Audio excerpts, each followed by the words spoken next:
feel like I should do a little bit of this because we are hanging with some OGs today. First of all, Michelle Duster, OG descendant. I'll just say that, my friend. I'm so excited to see you. And let's also recognize Ida B. Wells as a flippin' OG. And I mean, check out these books that are right behind you. I'm excited they're back there. So I think everyone knows you're an educator, you're also a historian, and you're an activist. You're also an author, not only like this active author who writes fun articles every month, but then you've got these two books behind you. So the one with the pink and the red, Ida B. the Queen, The Extraordinary Life and Legacy of Ida B. Wells, and the larger one with kind of the blue-gray sky behind her. You have Ida B. Wells, The Voice of Truth, and this is all about your paternal great-grandmother. So amazing. And so I'm super excited. I know there are many people who have been hanging on, waiting to chat with you. I know we had to reschedule from a couple of months ago, although I think super exciting that it's landing on this week. So welcome, everyone. Happy CultureCast and happy darn Friday and summer solstice. And I'd like to welcome my dear new friend, Michelle Duster. Hello, how are you? Hey, Marisa, I'm great. Oh my gosh, where are you? Where can we find you today? What time zone and where are you? I am in Central Time Zone in Chicago. Oh, same with And it's hot well, in Chicago today. you know what? I think it's hot everywhere. I've been seeing every morning, whether it's the New York Times, Wall Street Journal, LA Times, my news that pops up, it's like how to stay cool in the heat, which is interesting. So it is hot everywhere, including Nashville, although the sun is a little clouded today during summer solstice.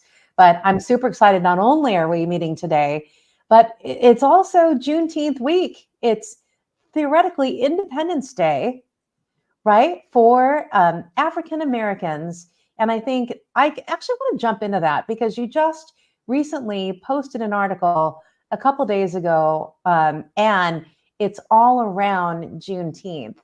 And so, what I'd love to is actually start with that. I think I was mentioning to you backstage that every year I've had the chance to, when I've worked inside a large company, have had the chance to convene people and actually bring other folks, much like you and I are talking right now, onto a virtual call, if not live, and actually not only celebrate Juneteenth, but have someone help educate people. And I have to believe, I know that I am still in that learning journey, and I know others are. So I'd love for you to talk about the significance of Independence Day, but then what specifically you covered in your article. And then we'll go from there. All right. Well, I think there are quite a few people who are still in the learning stages of Juneteenth. I'm fortunate because I basically grew up knowing about it because my mother is from Texas. Oh, Um, wow. and so Juneteenth started in Texas, in Galveston, in 1865 on June 19th. And that's where Juneteenth comes from, sort of pushing those two words together. And it commemorates the day that the enslaved people in Galveston were freed. And I mean, the myth used to be that the enslaved people were informed that they were free, but it's actually the enslavers who were forced to enforce. Oh, wow. So so there was this General Granger who went to Galveston to enforce the fact that slavery had actually ended in 1863 with the Emancipation Proclamation. So 2.5 years later, in June of 1865, Okay. is when this group of people that were in Galveston were able to become freed. And as a result, they decided to celebrate their freedom. And so it started very small in Galveston, and it started spreading over the state of Texas. And then people migrated from Texas, like my family, Wow. who migrated. There were quite a few of our family members who migrated from Texas to other places in the West, like specifically Colorado. And so Juneteenth has been sort of a bigger thing in the Denver area. They grew up knowing about it, and now now that it's become nationalized, it's now becoming more well known across the country. That's amazing. And so, again, I'm on my learning journey. When this happened in Galveston in Texas, 2.5 years later after the Emancipation Proclamation, was that the last kind of population that was informed, or was it the first? So, No, it was the last. Was it the last? Okay. Yeah. And the thing about the Emancipation Proclamation that is an interesting twist is that it did not end slavery. It ended slavery only in the Confederate States. Yeah. And so the slavery that was taking place in the states that were not Confederate they still had slavery until 1865. The December of 1865 is when slavery was absolutely abolished. Amazing. I love that the enslavers were actually ordered to declare that to those who have been enslaved, and that therefore is why Independence Day. I love that. And I also love the story of migration and how you knew about it because your mother's from Texas, but then the families and population that have moved on to Denver, and why that's such a huge recognition and celebration. And now a national holiday, which has been now, I think this is year 3 officially, right? A national holiday. Right. Right. It became a national holiday in 2021. Yeah, 2021. Under Biden's administration. So, I mean, I know there's a lot to cover since 1865, and I think people can read your article. They can go, we'll make sure we have your website information posted on the show notes. But have we come a long way is my question. When you think about independence for African Americans in the United States, but then I know a favorite topic of mine and a passion of mine is really equity. And I think you also identify, all right, well, we've come a long way, but then what is the pathway to finding equity? Because I think you've been able to talk about, all right, here's what contributions that your culture has made. Here's access to certain rights, like the right to vote, the right to become educated, the right to purchase property. I mean, that's like you've outlined that since then. But then I think there's still some inequities that I think you've identified, and I also recognize, right? So one thing is, I'd say all of their African Americans' equity, like farmland that they have owned, I think you point that out, of something like $326 billion worth of actually farmland that actually really does belong to families that are out there that are not reclaimed. And then I think you also talk about just less disposable income in many of the social and service areas. So say more about that. Like, what are your thoughts and what did you write about? So what I wrote about in my article about Juneteenth, which I focused on the concept of economic freedom. Yeah. Because, Juneteenth is also in some circles called Freedom Day, Jubilee Day, Emancipation Day. And so people focus on the concept of freedom as far as physical freedom. But I started thinking about, okay, so yeah, I mean, obviously it's wonderful to be physically free. But then once you have that freedom to move about in society in a post-segregated world, do you have the financial means to actually enjoy the experience in this country? You might have the legal right to go into a hotel, but can you afford to rent to stay in the hotel? You can go into a restaurant, but can you afford to enjoy a meal there? And so there's still barriers based on money and based on economic strata that are not necessarily racially based, but because of the oppression that has been a part of our country since its inception, since the first enslaved people were brought here against their will in 1619. Mhm. For this 400 plus years, there has not been equality in really any place. But then when it comes to, like I said, we, I mean, enslaved people were freed in 1865, which was about 160 years ago. And out of that 160 years, we had 100 years of segregation. So Yeah, we really only had 60 years of attempts to, have any level of equity. And 60 years is a very short amount of time to agreed. catch up from a 400-year start that some other people had. And so we still have a long way to go when it comes to accumulating wealth and having opportunities that are equal to people who had a 340-year start.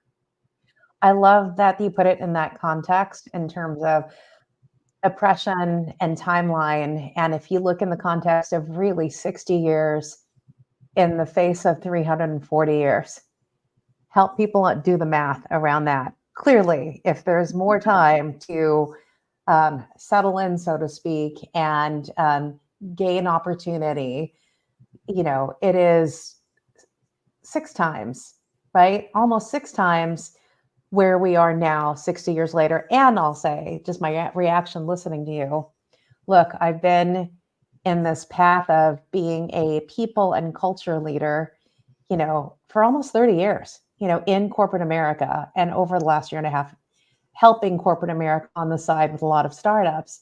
And even in almost 30 years, I think about the term equity as it relates to racial equity, gender parity, et cetera. And I still think there are days when I go, wow, have we come a long way? And then there are days where I'm like, wow, how are we almost exactly the same place? When I think in the context of access to development opportunities, right?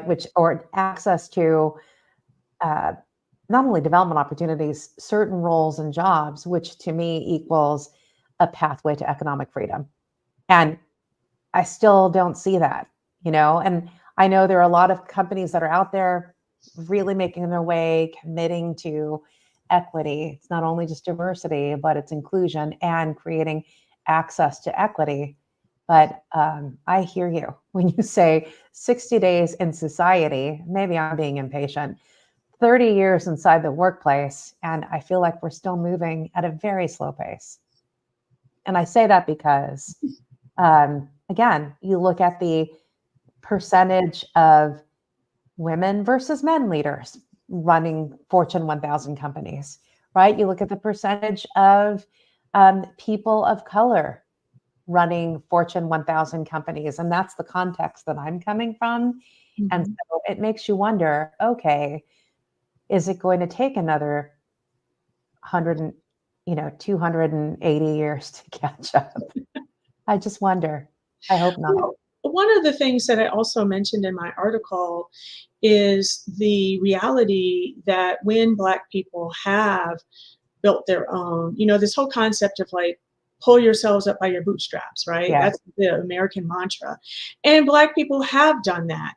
And only to have the communities, the self-contained communities that were built in Tulsa, Oklahoma is one example of many examples that were sort of their own, city within a city kind of thing. Yeah. Greenwood in Tulsa, Oklahoma, and it was destroyed. And the people who had their property destroyed have never been compensated. There was no insurance policies that covered their losses. And so, you're dealing with an unequal opportunity situation to begin with. Yeah. And then when you build your own, and then it's destroyed, then you're coming back with zero. And that has been the situation in too many examples of the wealth that we have built has been destroyed. With no retribution, no, if you want to call it reparations, and no kind of economic recognition for that loss. And so that's where we have come. That has been our experience as a people. Yeah. And so you're constantly starting over again from zero. And so if you think about it like that, it's been even sort of less than 60 years or less than 100 years, because I can't help but think about, what if Greenwood, a neighborhood in Tulsa, Oklahoma, had not been destroyed? How much generational wealth would Yes. have been passed down in this last 100 years?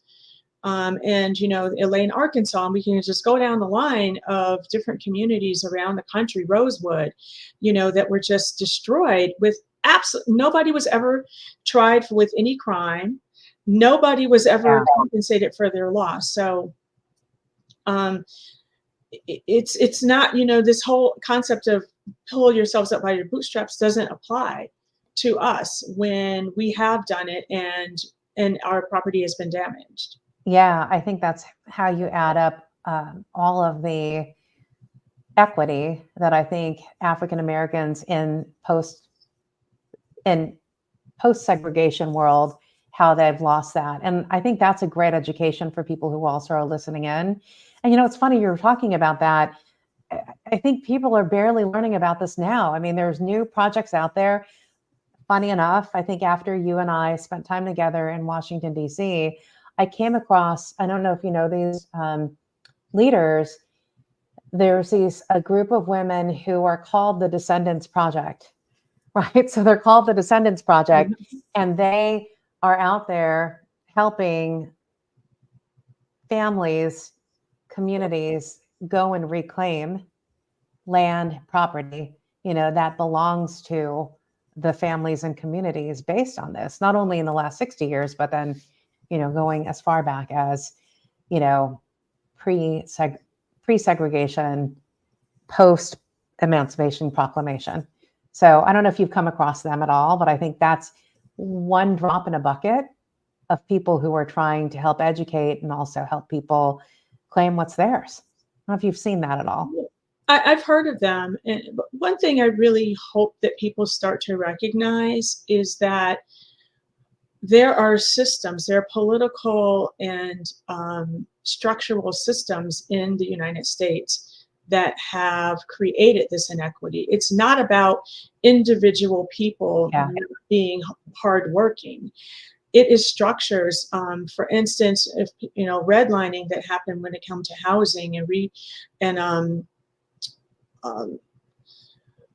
restrictive covenants that where the banking industry was involved in creating barriers for African Americans to buy property.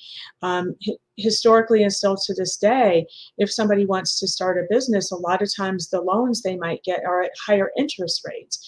I mean, there's just all of these barriers and all of these realities that just make it so much harder for African Americans to succeed and thrive. And so, when people say, well, get off your lazy butt and just work harder, it's like, well, how are you supposed to do that if all of the structures in the country, the scaffolding of this country creates these barriers that are separate and different than other people? Yeah, I think that's a whole other topic in itself that we can go down a rabbit hole. Yeah. I hear you, and I think it's systemic to some extent, to the extent that any of us as citizens of this land of the United States have control. Yeah, part of it is, use your voice, go out there and vote. But then I also don't want to go down that rabbit hole either of like how much of that is going to change, right? Until I think beyond, and there's this great study that I read about, and it's by Gallup, and I think it applies to the corporate world. Government and, I'll just say government at large isn't the body to change things. I think businesses, especially large businesses, and I'll just start here within the United States, I think they have the power to make change just economically for people, across this fine land. And again, systemically, once you begin recognizing what you're creating inside your companies, but then how do you then band together and think about, I just think about the banking system, let's start there, right? And how can you help people of color, Black owners get access to small business loans at equitable rates, for example, like I think it starts with not only government and use your voice and use your vote, but then I think for those of you who are sitting in corporations and are also um, warriors, champions for equity and inclusion, it is about how do we treat people, and then how do we take that power and influence what's happening around us with other companies and the systems that we're a part of. So yeah, I could go down that rabbit hole, but I won't. I also, I want to talk about these amazing books that you wrote. We started off, first of all, how I got to know you was really because we had this amazing gathering of all of the descendants of US Black civil rights leaders that happened back in February on the 13th and 14th, and we were at the White House. Amazing. And, Michelle, and I know that this was the first time that this collective of families have come together, although I think there have been connections along the way. I think it's just the first kind of convening of people. And, Ida B. Wells, and I think about the first article that you sent to me, and I love this too. Like, I love how there was at least a representation, and a very prolific one, I would say, just the representation of Ida B. Wells inside the U.S. Capitol. And of course, when we were at the African American Museum of, History and Culture, that was amazing too. But we met back then, and I'd love for you to talk about your experience, because you wrote about it, but then you also wrote about it through the lens of, these pioneers for the U.S. being represented, these women pioneers, including the OG Ida B. Wells, in the U.S. Capitol. So talk about that, the article that you wrote, but then I think your reflection on, now that it's been a few months, the visit that we had in Washington, D.C. Right. Well, it was an amazing experience to meet other descendants of civil rights activists that are in the history books, and they're sort of almost household names to a lot of people. And I mean, I knew I was not the only descendant of somebody who is a historical figure, but I had never really met a whole group. I mean, I've met, like you said, a few individual people.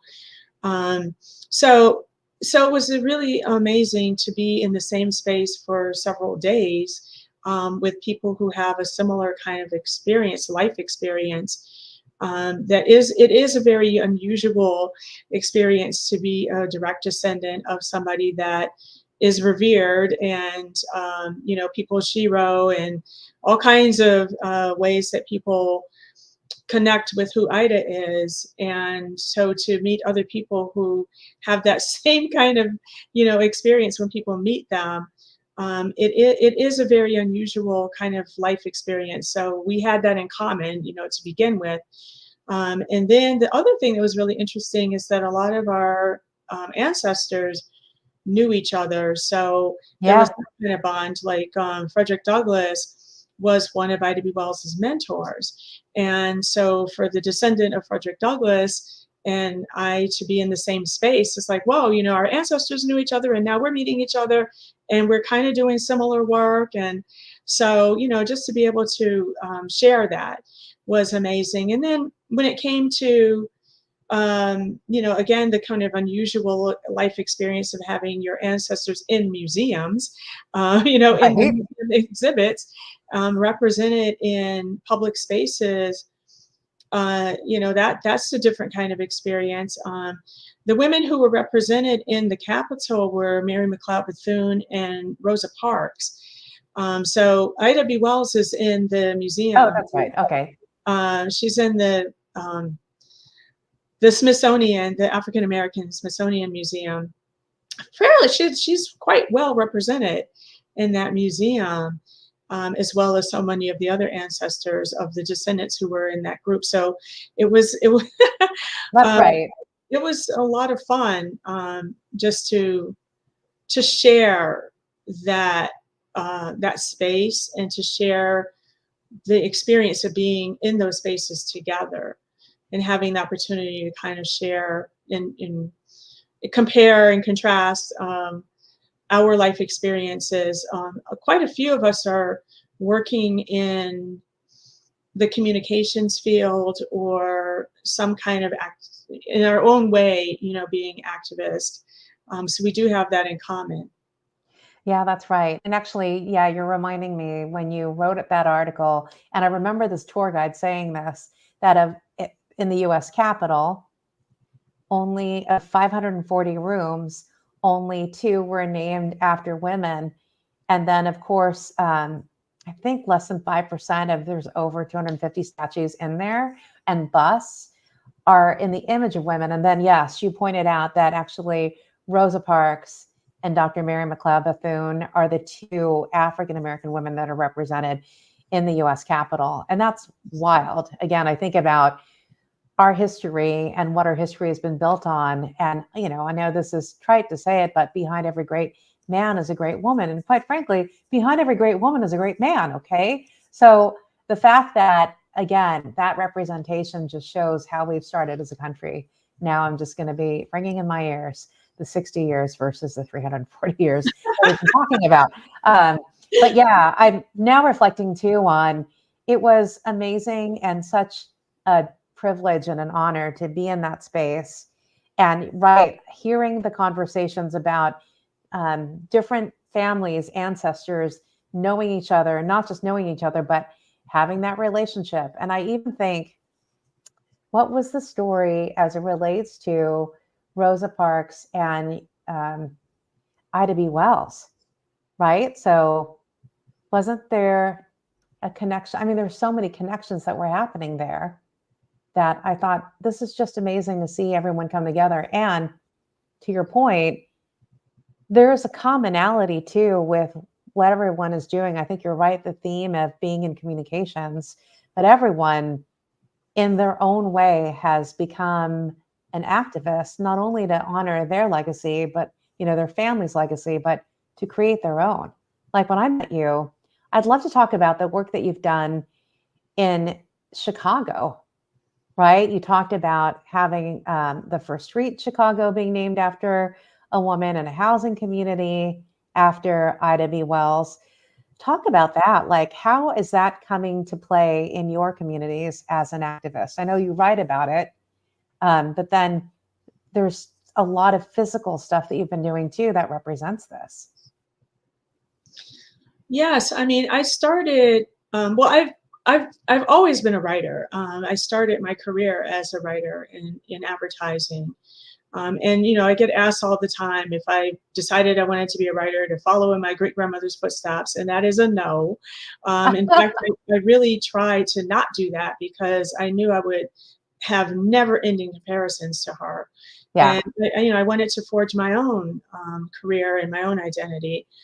So I was purposeful about not being a journalist, but I couldn't help myself. But I've always been attracted to sort of storytelling and narrative creation because I felt it kind of started when I was in high school. I was on the newspaper, but then when I got to college, there were some things that I experienced that really had an impact, a long-term impact on me, that made me feel that the media is so powerful in shaping people's ideas about what reality is. And and and when people go to certain kinds of schools and get certain kinds of education and then go on to work in certain kinds of professions, they end up making policy and other decisions that affect other people's lives. And sometimes they don't know very much about the people whose lives they're impacting, Yeah. because it's everything is from a theoretical standpoint instead of actually knowing the community or knowing the people that they're impacting. And so I felt that the information that people are receiving about the people that they might ultimately go on to make decisions about, if they end up in politics or they end up in as business leaders and, making all these decisions, I started feeling it was very important for them to have a more truthful information about people that they don't know. And so it just made me realize the power of the media. And so I wanted to be involved in shaping those narratives that I felt were very skewed negatively when it came to the African American experience. And so I was asked questions about, or people made assumptions about who I was or where I came from or what I was about Hmm. based on the fact that they saw a movie or that they saw, a TV show or they saw the news. And so I'm like, this is a problem. And so I really wanted to do that. And I started in advertising. And as I've gone on my journey, I've just kind of expanded out to not selling products, but being more involved in shaping and creating work in public spaces that's educating Yeah. versus selling. And even though I guess you're kind of selling information, but Yeah. Right. not a product. And so that has become very important to me because it affects my life. When I walk into certain rooms or certain spaces or certain situations, and I can tell that people automatically are making assumptions about me, and I'm like, they're making those assumptions because they're consuming this media that is perpetuating, stereotypes or falsehoods. Yeah. And so I'm like, what can I do as one person to counter that and show a bigger, broader, more diverse story of who African Americans are, and specifically women, but all marginalized people, because I think most of the stories are very one-dimensional, and we are Yeah. multi-dimensional people. Oh my gosh, all of that is so profound. And you decided that in high school. Is I that, I mean, based on all the media and how media was influencing It was, people yeah, and it was really in college okay. where I encountered people who had never been to Chicago, they never met anybody like me. Wow. And they never met anybody who was from the south side of Chicago, went to public schools, Yeah.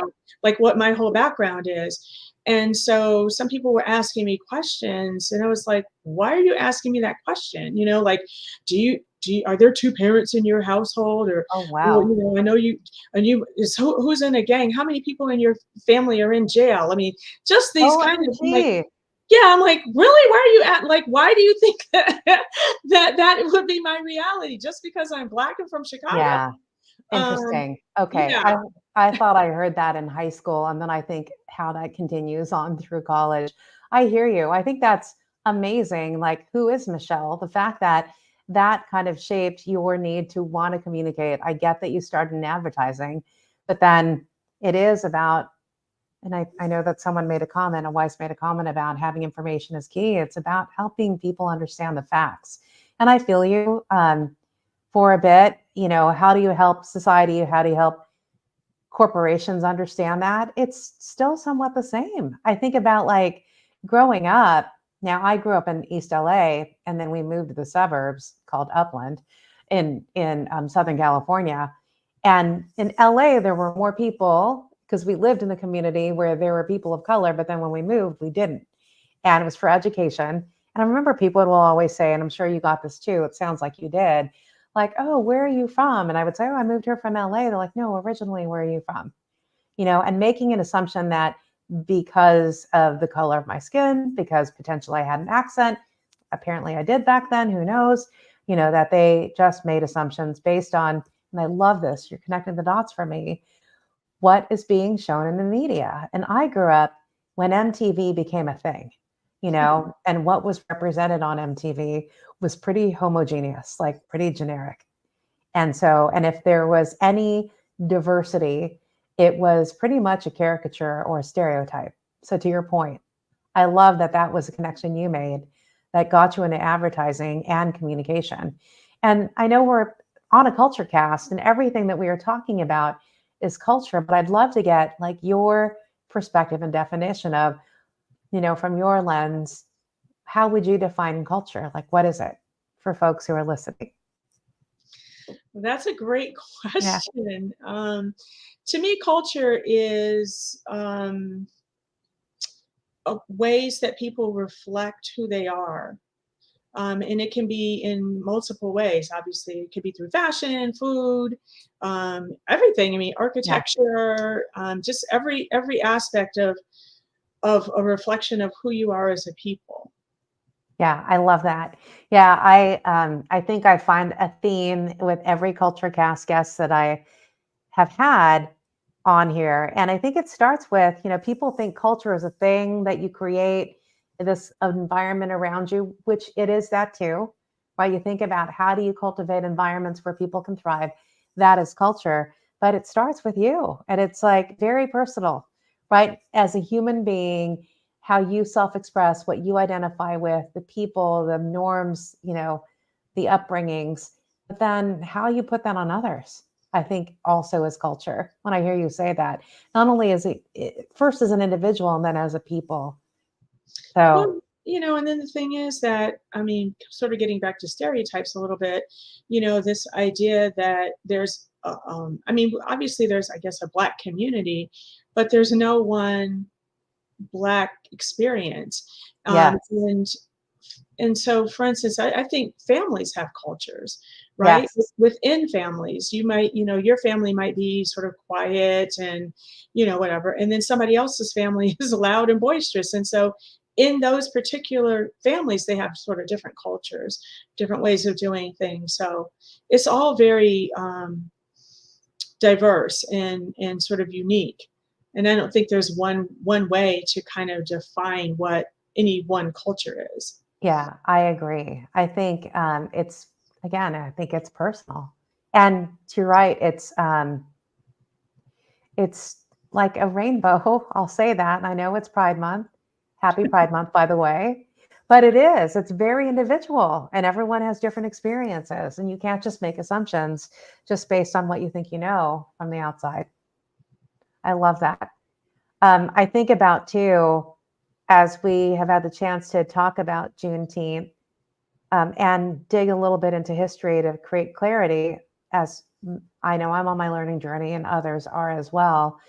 If you were to provide advice to someone on how they can be an individual and impact positivity and impact culture around them, from your perspective, what advice would you give people? So, leaders, individuals who are listening, just all the themes that you're talking about, what advice would you give to help people create thriving environments for others? I mean, the first thing that comes to mind is to be willing to learn, because I Yeah. think the some of the misunderstandings that happen in between individual people or within societies, or if you want to say different cultures, Yeah. is the lack of understanding. And so sometimes people go into spaces and they are imposing their own ideas or their own realities onto something that it's not um, in alignment, with what they're entering. And so I think sometimes people really just need to humble themselves and be quiet and actually listen, instead of thinking that they know everything. Yeah. And I think that most people do enjoy being listened to. And so that builds a sense of trust, and and then you can sort of go from there where people feel like they are being respected, and then you can kind of build a level of camaraderie versus you're sort of a people can view somebody as sort of being an invader, Yeah. or a colonizer, or somebody who's just coming in and taking over versus actually being collaborative. Yeah, I love that. I love how you start with they need to be willing to learn to start with. But then I love this part too. It is human nature. If we just break it down, like if be willing that having the willingness to learn is being open, like going in, not just leading with your perspective and assuming, but Mhm. actually being open to seeing things that and acknowledging that you've never seen this before. You use the word humble, right? Humility. And that having that humility to be open enough to just say, I don't know it all, nor do I care to know it all. Meaning, like, be open to what's around you. And then once you do that, also be willing to listen. I hear you on that too. Um, I think about, this basic human need that people want to be seen and heard for who they are, period. I love that advice that you would give that to help people create culture. All right. So I want to talk about, what are you working on now? I know we've talked a lot about your writing, and I know there's a few projects that you're working on right now too, as you create your own legacy. What are you up to these days, Michelle? I feel like I'm so always so busy, and I keep thinking as soon as I finish this, then I'm going to relax. Yeah. But in the past, in the past few years, I've worked on quite a few public history projects, including and the Light of Truth, Ida B. Wells National Monument, which was created by Richard Hunt in Chicago on 37th and Langley. I Nice. was involved in having Ida B. Wells Drive renamed from Congress Parkway. It is the first and still only major street downtown Chicago that is named after any woman or any person of color. It was the first. And I've been involved in some historical markers in Chicago, in Memphis, consulting on a Barbie doll. Wait, what? Yeah, there was an Ida B. Wells. Did you see it? It was an Ida B. Wells Barbie doll. No, I did not see Yeah, here that. we go, the Barbie. What? That Yeah. is amazing. Oh Um, my goodness. That's so cool. yeah, so that came out in 2022. And then there's a quarter, an Ida B. Wells quarter that's coming out in 2025. So I've been consulting with the U.S. Mint along with my brother Dan, and I worked with the U.S. Mint on that. So that's coming up in 2025. Ooh. And then I have, so what I'm working on now is a suffrage. Oh yeah, I worked on 3 suffrage murals here in Chicago to recognize the women that paved the way for us to have the right to vote. And that's very significant because when I say we, I worked with the committee. We created a mural that has 10 different Chicago-based suffragists. It's huge. It's 7 stories high, Ooh, this mural. where can we And find that? it's at, you're going to love the address, 33 East Ida B. Wells Drive. Oh, that's awesome. Actually, there's a large cohort of people that I know that are in Chicago right now for the next couple of days for the Society for Human Resources Management National Conference. So if we direct everyone during their free time to, first of all, go to the first and only street named after a woman in Chicago and person of color, but it's 33 East Ida B. Wells Drive. Yes, and actually it's on Google Maps too. So if people Oh, just type in Google Maps, Chicago mural, suffrage mural, then it's on there. And then there are 2 other ones at 623 South Wabash, which is like half a block away. okay. So I worked on those 3, and now I'm working on one in New York City. We're still looking to finalize a location for the mural, but we're going to have a mural created with over a dozen New York-based suffragists. I'm working on another large-scale mural in Chicago to honor Richard Hunt, who's the one who created the monument of Ida. And then I'm working on a committee to have a monument, a national monument, suffrage monument in Washington, D.C. on the Mall. Oh my goodness. That is a huge project that will take multiple millions of dollars in multiple years. But once it's done, I'm going to just say it will get done. It will be the only monument on the Mall in Washington, D.C. that is dedicated to women. Oh my goodness, we need to. I'm sure you probably already have this all in play as this comes to life. Like, that will be a huge unveil and huge celebration. So hopefully when that all comes to play and actually is physically there, oh my gosh, I would love to be in the audience to see that happen. That's amazing. That's incredible. Yeah, well, we deserve it. I mean, women, can you believe it's 2024 and there's not one monument on the mall in Washington, D.C. that recognizes and celebrates women? Right? Yeah, I'm loving all of this, that you're bringing this up, because I think when we were initially going to talk, we were going to celebrate both Women's Heritage Month and Black History Month together. And I agree with you. Like, it's about flipping time. I think that's amazing. And what a legacy that you're creating. And, I also think about, I didn't realize the Ida B. Wells Barbie was in 2022. That was kind of a harbinger for the Barbie movie coming out last year and what that represents, right? I mean, really, that's super cool. And then I thought too that you had also, there's another book that you shared with me when we saw each other about different civil rights leaders coming to life, and it's through the eyes of a young boy. And Yeah. I thought that also is a project that you're potentially thinking of animating. Oh yeah. I mean, that's a process. I've been trying for 10 years Oh my gosh. Okay. to get that book animated, and it's definitely not an easy thing to get done. So we'll see. But I'm working on a sequel of that book. In that book, Tate, the character Tate, is in fourth grade, and he meets and interacts with 28 different historical figures. So he learns about them from them. Like Yeah, he's a time travel kind of book. And the sequel, he'll be in sixth grade. that's And great.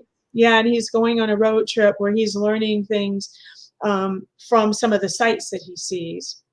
So it's still fantastical because he's going to be talking to inanimate objects and everything. Yeah. But we just it's a fun way for kids to learn history in a more interactive, sort of imaginative way. So that's just a lot of fun, Yeah. Well, I to love apply, that. yeah, to apply factual information in a fictional way. Yeah. And I love that too, that it is coming through the eyes of a fourth grader and now soon to be sixth Yeah, grader. he's grown up. Yeah, he's growing up, but also to engage young people. I mean, you think about education. I think education's freedom, right? And I think about like having access to that earlier for children who don't know. I think that's amazing. Yeah, well, one of my dreams is, I mean, to get these books into as many school systems as possible, or even after school programs, because kids really do love this book. Yeah. And it's just because it's such a different way for them to sort of enter this world. And they're learning about these people, by being, it's almost like they become the character and they're traveling in these spaces with him. So if there are any educators out there or superintendents of schools, Yeah. yeah. Actually, we'll connect you with one of the leaders. I don't know if you had the chance to meet him I know that he had some of his organization there when we were in Washington, D.C. at, all the different venues where we were, but he was also at the dinner. Remember we had dinner with RFK Center for Human Rights, the Mhm. leaders and the board members. He was there. And I think there's a way, Artist Stevens, if you're listening, or if your team is on watching right now, he's the CEO of the Big Brothers and Big Sisters, and also having access to them can also help you get access to the public education system. So let's note that as a follow up. Yes, That'd be absolutely. great. Well, I think I always love to ask these questions as we wrap up. I love talking about all things culture, including pop culture. And I know we've kind of given you a heads up that I was going to ask you this. So these days, in the world of Michelle Duster, what are things that you are loving? Whether it's like food, what you're reading, what you're watching, what you're wearing. I mean, what are you fancying these days? Wow, that's a good question. Um, I think right now I'm just kind of getting into music, just like relaxing kind of music. I really love Spanish guitar, Oh, and yeah. actually I've started getting out a little bit more and seeing some live performances in some plays. So I'm enjoying that. After living through our pandemic where we weren't doing so much of that, and Yeah. so now I'm kind of getting back out there and seeing more live performances, so that's fun. Oh, I love that. And I love that you said Spanish guitar. I I know love this is old school Spanish guitar, but like Gypsy Kings. And if you've listened to them at all, like it's very energizing and relaxing at the same time to listen to that kind of music. And Yeah. then, yeah, live performances and getting out there. I agree. Get out there. Well, how can people reach you? What's the best way to reach you? We will capture this in the show notes as well. And where can they also find all your books? Well, my website is mldwrites, WRITES.com, that has links to all of my Oh, great. articles and information about the books and the projects that I'm working on. You can find me on Twitter and, well, I'm always going to call it Twitter. I don't care. Yeah, Um, X. Yeah. you can find me there and on Instagram at Michelle Duster, just my name, and then Facebook at MLD Writes. So just remember MLD Writes and Michelle Duster, and you can find me in any of those spaces, and LinkedIn and Michelle Duster. Oh, great. Perfect. Michelle Duster, MLD Writes. We'll be able to find you and also to get access to everything that you've written, whether it's the books and or the articles that you've been writing. That would be amazing. And look, I just want to say thank you, Michelle. I know we've talked a lot about Ida B. Wells and what she's represented, but I want to thank you for what you're representing. I love your championship for women, period, and representation of people. I love that. I know a lot about, of course, your family's history and, of course, honoring all of that, but everything you're doing to create a voice for women and like leadership, which I think is amazing. So thank you. Well, thank you. I mean, my dream is for, kids that are born right now, this minute, to grow up thinking it's normal to Right? see, to see women represented in public spaces when they're just navigating the world, and they see images of women on the walls. They see statues of women. They see movies that have strong female characters. I mean, they just need to see that. Boys and girls need to see that. So that's my hope, that I'm making a difference so that kids can see themselves. Amazing. Well, thank you for making a difference and actually bringing a bright spot to summer solstice today. This has been all amazing. And thank you so much for spending time, Michelle. And to everybody, we will see you in a few weeks for the next CultureCast. And until then, stay tuned to the show notes so you can get a hold of Michelle. Thanks, everyone. Happy Darn Friday and have a great weekend.